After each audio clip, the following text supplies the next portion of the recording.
네, 김지훈 원장님 박수 맞아 주시기 바랍니다. 김준영입니다. 제가 말씀드릴 내용은 앞에서 벌써 이미 다 말씀을 하신 것들이고요. 그거에 총 이렇게 복수편이 되지 않을까 싶습니다. 제한것은 이제 저도 따로 식이요법을 만들어서 하고 있는데요. 몇몇 가지 질환들은 제가 하는 식이요법이 사실 좀 안 듣는 것들도 있거든요. 특히나 이제 간 기능이 많이 떨어지신 분들, 간에 전이가 되신 분들은 그런 문제들이 좀 있어서 제한것은이 그런 데는 또 훨씬 더 효과가 훨씬 더 있고요. 암 환자분들은 대부분 이렇게 이제 얘기를 하게 되면은 상당히 당황을 많이 하죠. 이게 맞다, 누구한테 들었고 저걸 먹으면 살아날 것 같고 굉장히 당황을 많이 하는데, 저는 2년 반 전까지는 유방암 수술하고 항암 치료를 제가 직접 했었습니다. 한 10년 동안 유방암 수술 하다가 이게 고혈압 약을 먹는다고 해서 고혈압 치료되는 게 아니지 않습니까? 혈압을 안 올리게 할 뿐이죠. 당뇨약도 마찬가지고요. 항암 치료도 마찬가지거든요. 이게 완치가 아니고 그냥 생존율을 그냥 좀 늘리는 거예요. 그게 요즘에 나오는 약들일수록 생존율을 늘리는 기간들은 더 짧습니다.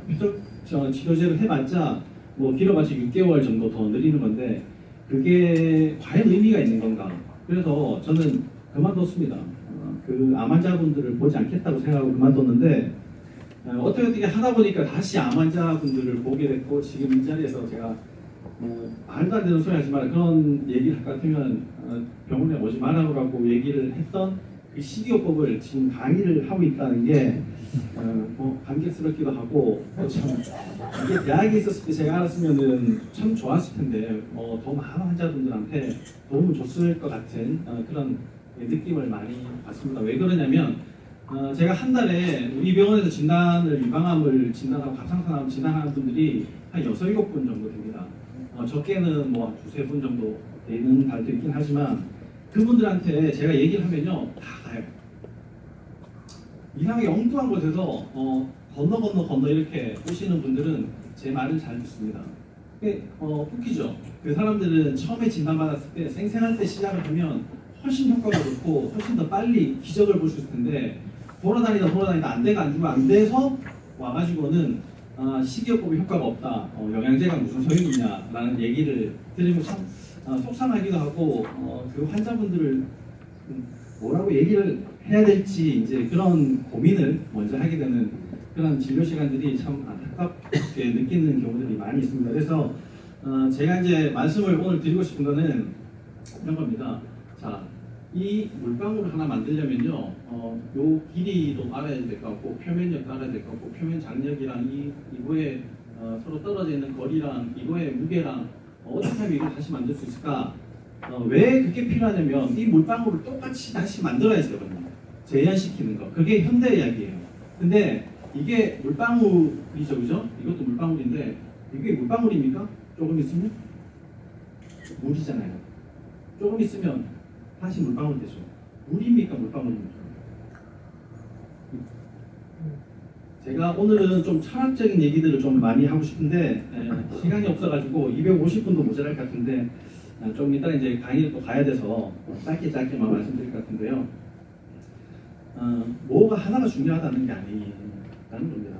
환자들한테 식이요법을 얘기하면 그럼 뭘 먹어야 돼요? 물어봐요. 상황버섯은 좋습니까? 홍삼을 먹어야 됩니까?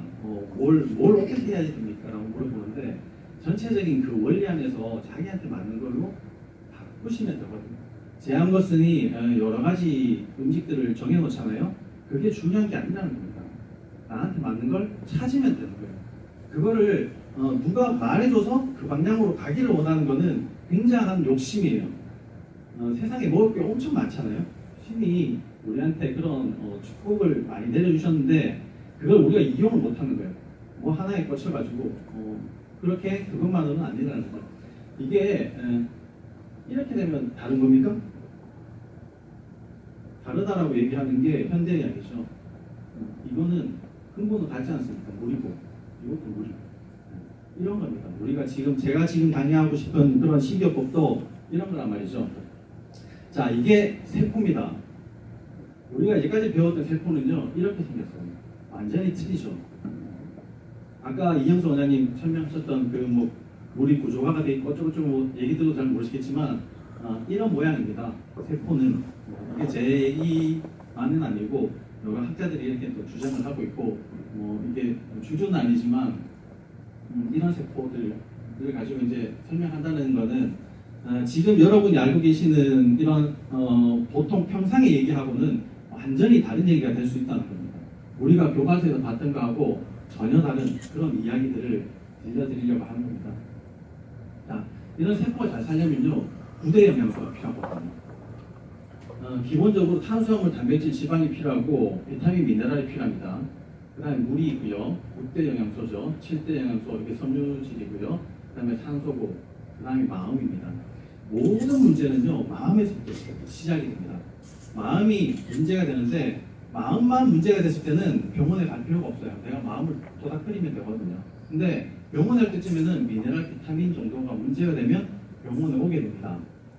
심각한 분들은 이 3대 영양소 자체가 문제가 생기는 거예요. 그러면은 마음에서 문제가 생겼으니까 마음부터 치료를 하느냐? 그렇지 않습니다. 몸이 건강해야지 마음이 건강해지게 되는 거죠. 심신이 좋아야지 된다는 거죠. 이 전체가 다 좋아야지 되는데 그래서 식이요법이라고 하는 거는 탄수화물, 단백질, 지방부터 시작해서 비타민, 미네랄, 물, 식이섬유까지 모든 것들을 다 맞춰주는 게 식이요법의 그 근본이고 이게 마음으로 끝나지 않으면 아무것도 치료가 되지 않는다. 고 이해하시면 됩니다. 이런 것들을 먹죠. 단백질을 먹고 그 다음에 탄수화물을 먹고 지방을 먹는데 이렇게 먹는 것들은 이런 여러 가지 과정을 거쳐서 다 바뀌어서 에너지로 이렇게 바뀌게 됩니다. 에너지를 쓰는 게 우리가 이제 결국은 목적인데요. 여기에서 이렇게 건너가려면 효소라는 게 반드시 필요하거든요. 그 효소가 잘 작동하게 하기 위해 가지고 비타민, 미네랄이 있는 겁니다. 그걸 보존 효소라고 얘기를 하는 거죠. 현대인들은 그 먹는 음식들 자체에서 비타민, 미네랄을 이게 섭취를 하고 충분한 양을 몸 안에 가지고 있는 게 좀 여러 가지 어렵기 때문에 영양제를 좀 더 처방을 해야 되는 분들도 있습니다. 근데 건강한 식습관을 가지고 있는 분들도 그럼 꼭 먹어야 되냐? 저는 그렇지 않다고 생각합니다. 그렇게 하지 못하는 분들은 먹는 게 좋겠죠, 그죠? 자, 이렇게 먹는다고 해가지고 모든 것들이 다 내 몸에 쓰여질 거다. 그건 완전히 큰 오산입니다. 그건 입 안으로 넣는 거죠. 결국 내 몸에 쓰여지려면 장을 지나가야 되고 이 장이 잘못되면 모든 병이 시작이 되는 겁니다. 이 장은 이게 건강한 장인데요. 문제가 있는 장이죠. 이 장이 문제가 되면은 왜 문제가 우리 몸에서 병이 생기냐면 면역 시스템 70% 망가져요. 그 다음에 신경전달 물질의 70%가 엉망진창이 됩니다. 내가 뭘 먹고 우울해지면 뭐 잘못 먹으면 몸이 우울해지고 기분이 처지고 안 좋은 느낌, 좋은 음식을 먹으면 기분이 좋아지는 느낌, 이런 것들이 다 여기에 관여가 되는 거죠. 결국 장을 어떻게 관리하느냐는 뭘 먹느냐에 따라 가지고 달라지는 겁니다. 거스는 이런 것들을 위해 가지고 여러 가지 제안을 하게 되는 거죠. 4가지 정도가 일단 기본적으로 많이 필요한데요. 공해입니다. 주변에 이제 오염물, 주변뿐만 아니라 내 몸속에 있는 오염물도 마찬가지겠죠. 그걸 이제 잘 씻어내야지 되고, 그렇게 씻어내기 위해서 꼭 필요한 것이 유기농. 그리고 유기농 중에서도 이런 것들은 이제 주스로 과량을 섭취를 하게 되는 겁니다. 이걸로도 부족하게 되면은 이제 영양제를 먹고 하는 거죠.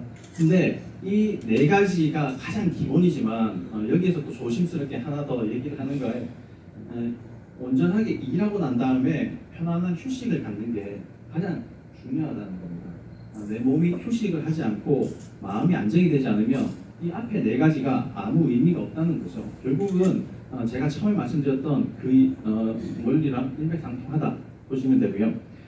첫 번째는 뭐 이게 먹는 거를 제가 또 강의를 해야 되는데 이런 것들은 좀 중요해서 다시 몇 가지 말씀을 좀 드리려고 합니다.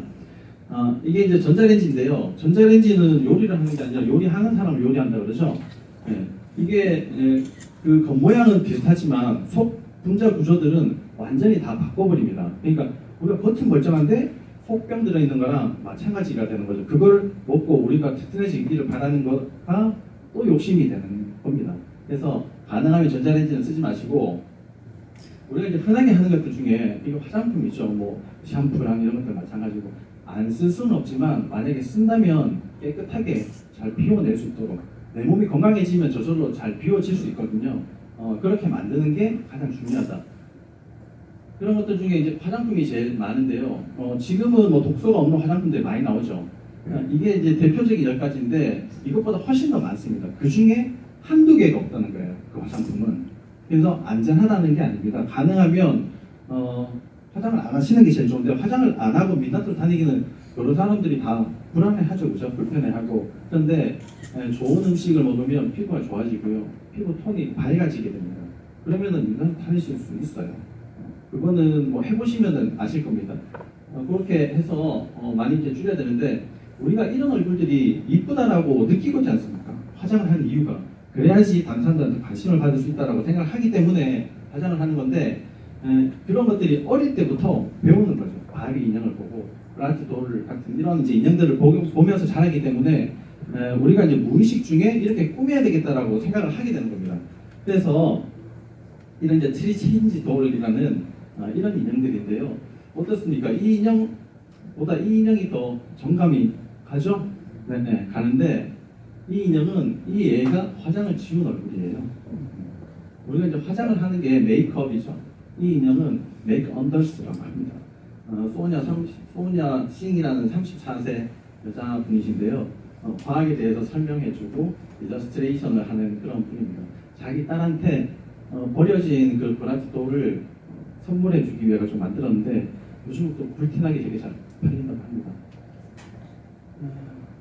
음식인데요. 음식에 올가닉은 뭐 우리나라에서 찾기가 어렵지만 그래도 우리나라에서 그런 것들을 좀 찾아서 먹는 게 그냥 유기농이 아닌 걸 먹는 것보다는 좀 더 낫겠죠, 그죠? 그래서 음식을 좀 더 골라서 드셔야 되는데 왜 그렇게 드셔야 되냐? 가격도 비싸고 힘들죠. 나 혼자 먹으면 되는데 나 혼자 먹기 또 미안하잖아요.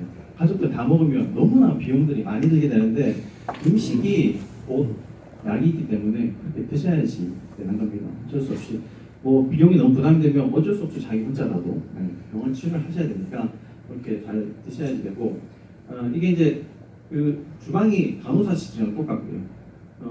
이게 약 상자랑 똑같은 겁니다. 냉장고가. 그렇게 우리 주방 자체가 내 병을 치료하는 가장 기본적인 구조 세팅이 돼야지 된다는 겁니다. 제일 중요한 건요. 맛이 있어야지 돼요. 맛이 없는 거는 오래 못 먹습니다. 아까 얘기했지만 녹즙 먹으면 계속 먹다 보면 울렁거려요. 그런 느낌들을 좀 줄이기 위해서 몇 가지 좀 썩는 것들도 좀 괜찮겠죠, 그죠? 버스에서는 하지 말라고 했지만 못 먹는 것보다는 더 낫다 이거예요. 자, 그 다음에 신선한 음식들을 먹는 게 좋고요. 가공된 식품이라든지 지방이라든지 이런 이제 농약이 많이 들어가 있는 음식들을 좀 피하는 게 좋겠죠. 버스에서 이렇게 많은 야채들 이게 사용을 하는데 이만큼 다 사용하려면은 당연히 뭐 엄청난 노동량이 필요할 겁니다. 시간이 많이 필요하고 혼자서 다 하지 못하고 거기다 또 기계로 짜야지 되고 엄청난 번거로움들이 있죠. 그럼에도 불구하고 이게 효과가 있기 때문에 이렇게 이제 권장을 하게 되는데요. 5잔의 그 당근 사과 주스하고 녹즙 4잔, 그 다음에 캐럿 당근만 3잔이고 이제 오렌지 주스 1잔 이렇게 기본적으로 주스가 제일 기본입니다. 음식은 이런 것들을 이렇게 드시게 되는데요. 가끔씩은 뭐 도저히 입맛이 없거나 그러면 이런 것들을 좀 추가를 하셔도 좋겠습니다. 캐럿 애플 주스인데요. 이거 뭐 하루에 5잔인데 여기 당근에 들어있는 베타카로틴은 비타민 A가 되는 기본 기초 그 구조입니다. 이게 사과가 흡수가 되도록 많이 도와준다고 하거든요. 근데 당근에는 그런 것들만 있는 게 아니라 뭐 칼슘, 뭐 이게 단백질, 뭐 미네랄, 비타민 이런 여러 가지 다른 것들이 많이 들어있기 때문에 이게 이제 하루에 5잔 기본이 되면서 많은 것들을 보충해 줄 수 있죠. 주스의 가장 기본 단위는요 한 230cc에서 250cc 정도. 그러니까 우리가 보통 컵 하나 정도 그렇게 드시면 됩니다. 하루에 13잔이니까 1시간 간격으로 이렇게 드시면 한 12시간, 13시간 정도 되겠죠. 그렇게 드시는 게 가장 기본이고요. 사과를 쓰는데 여러 가지 사과들이 있습니다. 이 중에서도 좀 덜 단 걸 드시는 게 아무래도 좀 도움이 되겠죠. 이 과당이라고 하는 거는 암 예방에 좋다 이렇게 이제 알려져 있지만 과일이 사실 그렇지 않다. 왜냐 그러면은 옛날에 과일이 굉장히 비쌌잖아요. 바나나 하나만 해도 제가 어렸을 때는 굉장히 부잣집 애들이 아니면 병원에 입원해야지만 먹을 수 있는 그런 음식이었어요. 근데 그 그런 것들을 잘 먹을 수 있다는 것 자체는 다른 생활 환경 자체가 양호하고 좋은 음식들을 먹을 수 있는 환경이 있기 때문에 그럴 가능성이 훨씬 더 많은 거죠. 그래서 그 과일을 많이 먹는 것 자체가 지금은 좋지 않다는 겁니다. 이게 혈당 지수가 19 플러스 마이너스 2 정도로 많이 낮기 때문에 설탕보다도 더 괜찮을 거라고 생각하지만 사실은 과당이 들어가면요 암세포 증식 전이를 촉진하는 그런 효과가 있습니다. 여러 가지 이전을 거쳐가지고요. 논문으로 보면은 뭐 이런 활성 췌장암 증식을 촉진하고 그 다음에 인간 유방암 세포에서도 문제가 되고요. 그 다음에 이런 것들도 뭐 유방암 세포에 더 심한 형질을 유발하게 된다는 얘기죠. 그러니까 지금처럼 당도에 목숨 거는 그런 과일들은 가능하면 안 드시는 게 더 도움이 된다고 보시면 됩니다. 이게 당근만 한 주스인데요. 예전에 이게 당근만 하지는 않았고 실제로 거슨 그 박사는 이 당근 온리 주스는 쓰지 않았다고 합니다. 근데 처음에는 이게 그 송아지 간인데 송아지 간이랑 같이 썼는데 요즘에는 송아지 간이 여러 가지 문제가 많고 또 이제 병충해에 이렇게 노출되어 있기 때문에 같이 쓰지 않는 바람에 캐럿 온리 주스가 되는데 이것도 한 250cc 정도 하루에 3번 정도 이렇게 드시게 됩니다. 그리고 이제 핵심적인 거는 이 녹색잎 채소죠. 녹색 채소 잎 주스인데요. 여기에서 즙만 마시지 이렇게 섬유질은 먹지 않습니다. 섬유질을 너무 과하게 드시게 되면 그 많은 양의 녹즙을 다 먹을 수가 없죠. 근데 섬유질이 좋다는 거는 누가 다 알고 있지 않습니까? 보통 사람들이 예를 들어서 뭐 해독 주스 같은 거 갈아서 먹는 거 그런 것들을 스무디라 그러고요. 이런 것들 주스라 그러죠. 이런 스무디의 종류들은 평소에 좀 드시면 도움이 됩니다. 식이섬유가 많은 도움을 주기 때문에. 근데 과량으로 먹어야지 되는 사람들은 스무디로 그 양을 다 해결할 수가 없고 그게 소화가 되는데 2~3시간 정도 걸리고 하기 때문에 너무 이게 부담이 되기 때문에 또 다른 영양소의 흡수율 자체를 좀 줄이거든요. 그래서 그렇게 드시는 것보다는 녹즙으로 훨씬 더 많은 양의 철분, 미네랄 뭐 이런 것들을 드시는 게 항산화 효과를 나타내는 데는 훨씬 더 도움이 되는 겁니다. 이게 이제 빈혈 환자한테도 혈색소 상승을 해주는 아주 좋은 그런 효과가 있죠. 특히나 또 우리가 이제 빈혈에 효과가 있는 게 이게 우리 사람 몸에 쓰여지는 그 헤모글로빈이거든요. 이건 영목소고요. 요거 한 끗 차이입니다. 요거 물론 여기 조금 틀리긴 하지만 요거 하나만 틀리죠. 구조가 거의 같습니다. 이걸 먹으면은 빈혈이 교정이 될 가능성들이 당연히 많겠죠. 녹색잎은 이런 것들 쓰는데 꼭 이걸 써야 되는 건 아닙니다. 아까 말씀드렸다시피 이 중에서도 뭐 여러 가지 못하는 거 쓰시면 되겠죠. 물론 저보다도 훨씬 더 많이 알고 계실 거예요. 근데 제가 여러분들보다도 더 나은 거는 또 병원이 여러분들보다 더 나은 거는 여러분 상태를 검사를 할 수 있거든요. 이렇게 애둘러 갈 수도 있어요. 여기에서 저기 집으로 갈 때 바로 가느냐, 돌아가느냐, 지하철 타고 가냐, 택시 타고 가냐 그런 방법의 차이가 어떻게 보면은 시간을 많이 단축시켜 드릴 수 있는 거죠. 그래서 병원에서 상담을 해보시고 자기한테 적절한 것들을 찾아서 드시면은 가장 효율적으로 될 것 같습니다. 이런 것들을 이제 써서 주스를 만들게 됩니다. 중요한 거는요, 이게 소화를 하는 게 제일 중요하죠. 왜냐면 우리 몸이 써야지 되니까요. 이 효소가 있어야지만 그런 것들이 되는데 소화를 잘하고 효소가 충분하다면 수명하고도 관련이 된다는 겁니다. 우리가 잘 씹어서 먹죠. 위장으로 들어가서 위산을 만나고 이렇게 식이장에서 췌장효소를 만나고 그럼 소장에 가서 이런 형태가 돼서 흡수가 되는 겁니다.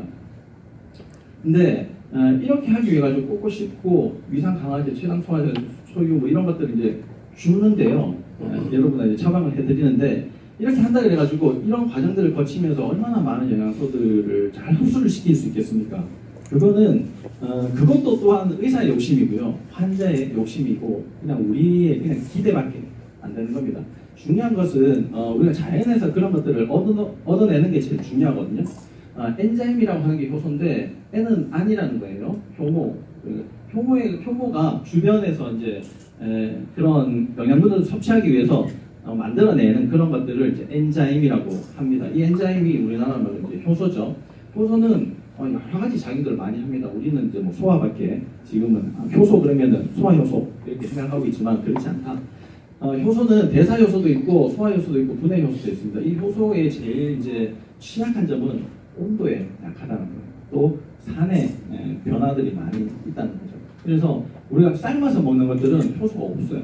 구워서 먹는 것들은 효소가 없습니다. 그러니까 생으로 먹는 게 제일 좋죠. 생 중에서도 많이 먹어야 되니까 즙으로 먹는 거예요.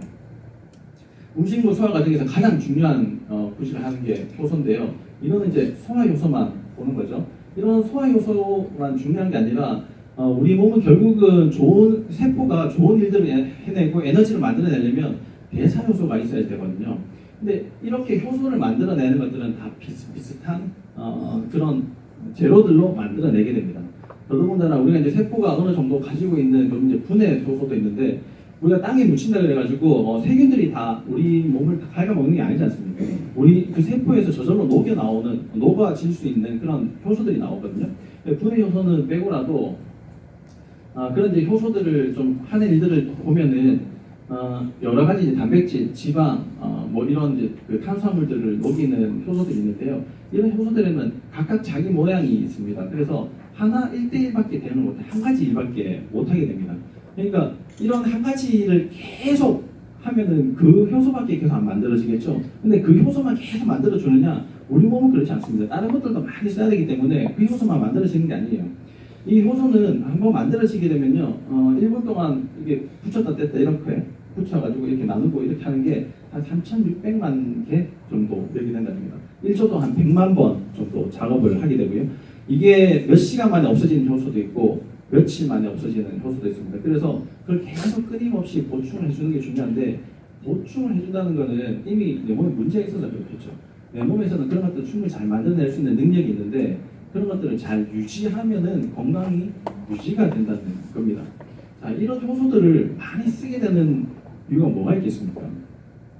이런 겁니다. 소화 효소를 너무 많이 쓰게 되면요, 대사 효소가 줄어들어요. 그러면 세포가 제 일을 못하게 된다는 겁니다. 소화 효소가 많이 쓰게 된다는 것은 소화 효소는 덩치가 크거든요. 음식물들을 다 녹여내야 되기 때문에 굉장히 크고 대사 효소는 작습니다. 작은 것 비슷한 재료를 가지고 소화 효소를 자꾸 만들어내면 대사 효소를 못 만들어내게 되는데 이런 것들이 이제 풍선 효과로 지속되고 가죠.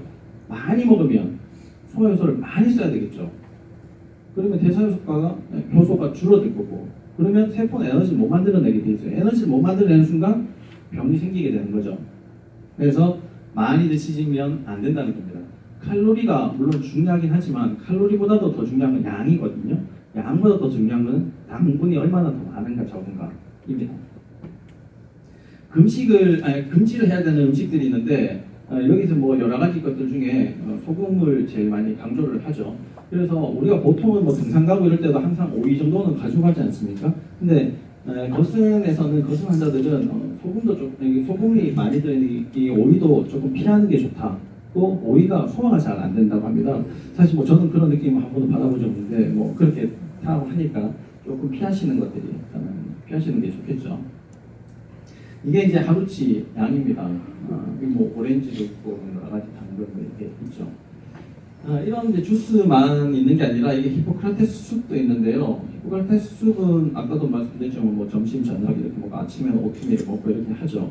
히포크라테스가 이렇게 암 환자, 만성 통증 환자들을 해독제로 만들어낸 건데 신장을 좀 깨끗하게 하고 그 외에도 여러 가지 그런 효과들이 많이 나타나게 됩니다.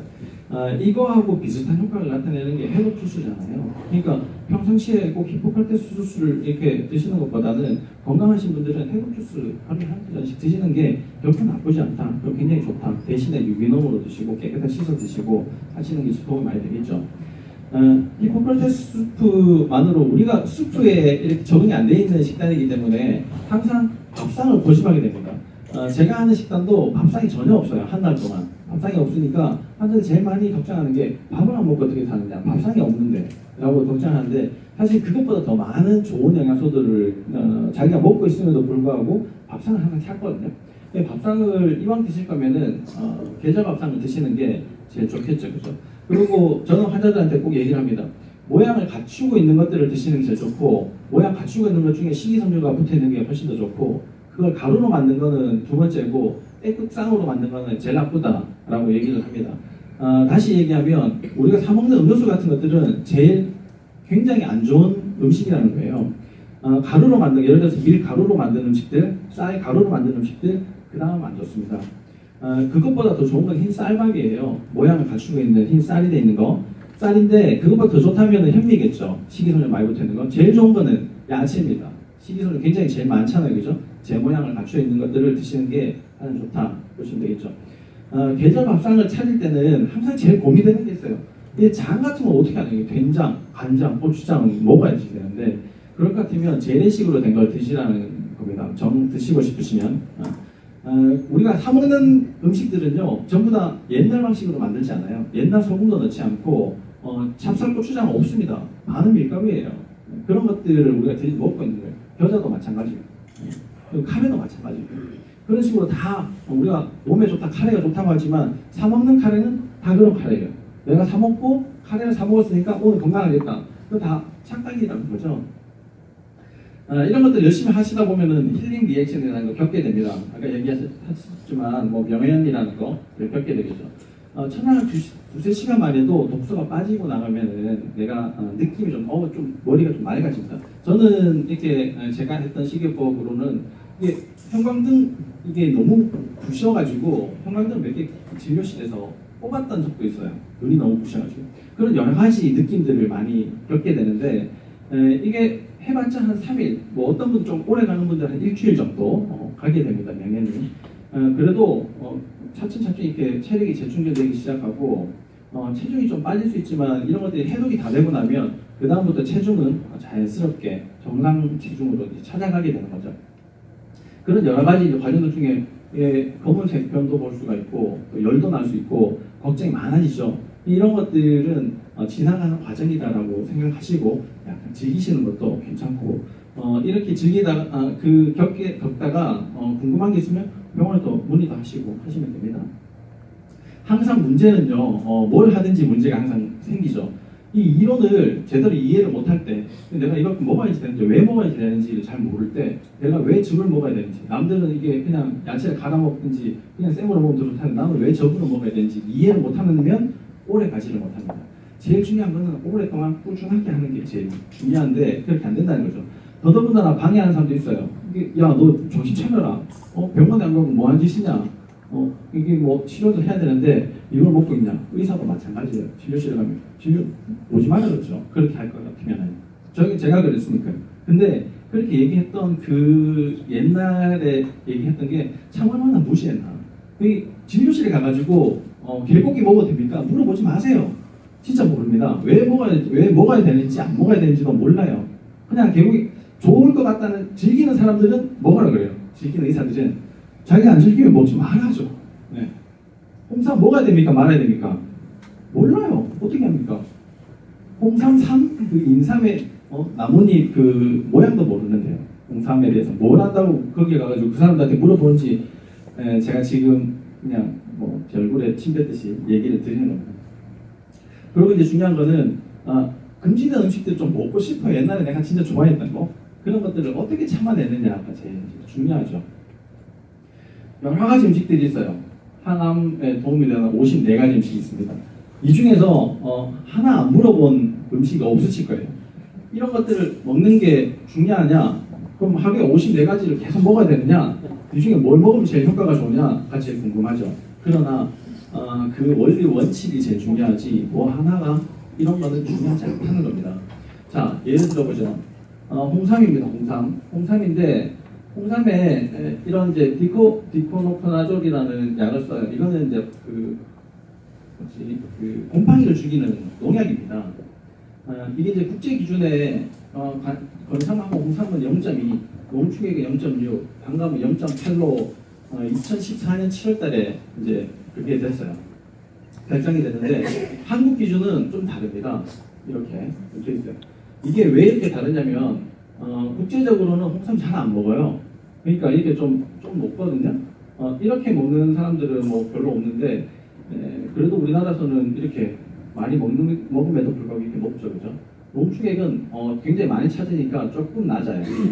단감은 뭐 이렇게 되는데 이 농축액이 이걸로 보면 홍삼의 3배 정도 되죠. 우유로 보면 한 120배 정도 됩니다. 근데 이것조차도 출하 14일 전까지만 치지 않으면 잘 검출이 안 돼요. 2주 전까지 충분하고 치고 2주만 안 치면은 검출이 안 된단 말이에요. 그러면은 걔가 그걸 먹고 살았는데 그 세포는 괜찮을까요? 제가 군대 다닐 때 그 옆에 인삼밭이 있었는데요. 인삼밭에 하는 일이 아침부터 저녁까지 농약 치는 거예요. 전 절대로 인삼 안 먹습니다. 예. 그런 인삼을 뭐가 좋다고 그렇게 드시는지 모르겠어요. 자, 이게 뭘로 보입니까?